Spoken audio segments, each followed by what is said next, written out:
In this video, I'll show you how to export WooCommerce orders and order methods for free.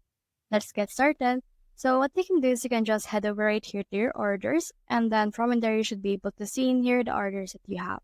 So I have in here these orders, these two. So if you want to export it, what I can do is I can head over and then just click on this right here under or beside the order. As you can see, they will be chosen. Now I can see in here this bulk auctions. Click on this export as XLSX. Then from in there, click on this apply or the apply right here. It totally depends on you, but as you can see, it will load. And as you can see, it's been downloaded. So what we can do is you can head over and open it, and we should be able to see in here the exported WooCommerce orders actually available on our Excel from in there.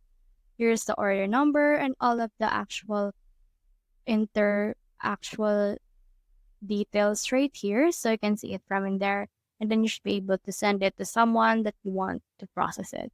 So that's the whole process. If you have found this video helpful, simply leave a like or subscribe because I'll reach more people. See you soon.